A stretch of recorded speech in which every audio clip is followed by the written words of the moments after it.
Oh, Father, tell me, do we get what we deserve? Oh, we get what we deserve.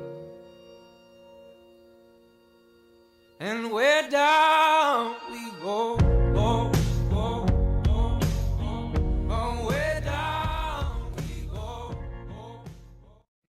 Bon dia, som en Guillem Estarriol i la Roser Bramont i estem en directe des de la ràdio New FM. Són les 10:05 i acabem d'escoltar Way Down We Go de Kaleo. Notícies d'última hora. Avui ens centrem en 3 apartats. Política internacional. Corea del Nord llança una bomba nuclear a l'oceà Pacífic. Economia. El Santander es queda al Banco Popular prometent estabilitat i certesa, però deixant els accionistes a zero. Esports. Pep Guardiola ens sorprèn afirmant els rumors. Ell dirigirà el nou equip que recentment ha pujat a primera, el Girona. Política internacional. Aquesta matinada, el màxim representant de Corea del Nord, Kim Jong-un, ha fet una altra prova de bomba a l'oceà Pacífic. Aquesta vegada ha sigut una bomba nuclear. L'última prova va ser realitzada el 29 d'abril. Aquell cop, però, es va llançar un míssil balístic, considerada la bomba no nuclear més potent que es coneix actualment.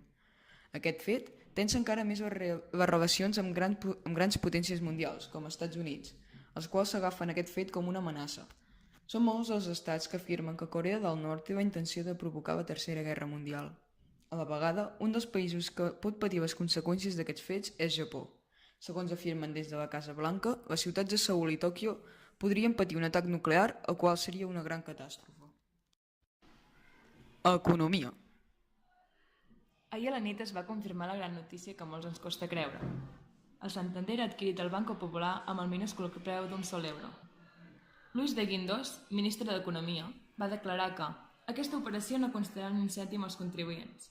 Malgrat tot, els 305.152 accionistes registrats han quedat a zero amb l'opció d'acudir als tribunals per reclamar els seus diners.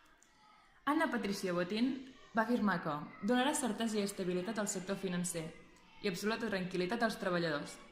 Així encara va manifestar que el procés d'integració serà llarg. La primícia era d'esperar per a la major part de la població, però ha sobtat igualment. Què vols per dinar? No ho sé, no em decideixo per res en concret. Tinc una idea. Quina? Per què no anem a un restaurant? No m'agrada estar sentat molta estona i que em portin el menjar al cap de mitja hora. No, per què no anem al bufet Gran Lluna? A on? Sí, al bufet Gran Lluna, on tens tot el que vols i quan vols. Bona idea! I on es troba aquest bufet? Al carrer Margarita número 292. I es pot reservar? Sí, trucant al 972 89 23 76. Què estàs esperant? Esports. Aquest matí s'ha fet oficial una notícia molt esperada per tota l'afició gironina. Pep Guardiola ja és el nou entrenador del Girona. Després de moltes setmanes de rumors, l'entrenador català dirigirà el nou equip de primera. Després de la mala temporada realitzada a Manchester, ha decidit tornar a la seva terra, Catalunya. Segons el seu representant, que ha visitat el nostre programa aquesta tarda, afirma que ha estat una decisió molt difícil però alhora molt il·lusionant. També ha afirmat que, en part, ha acceptat l'oferta perquè és un nou repte i el projecte esportiu el motiva. També, en les negociacions, hi han ajudat la gran amistat entre aquests dos clubs. S'espera que l'exentrenador del Barça arribi a Girona en les pròximes hores. La presentació es durà a terme demà a les 4 del migdia. En primer lloc, es farà la foto oficial i, acte seguit, passarà a fer-se la roda de premsa. Fins aquí les notícies d'avui finalitzant el nostre programa. Que passin un bon dia i fins demà!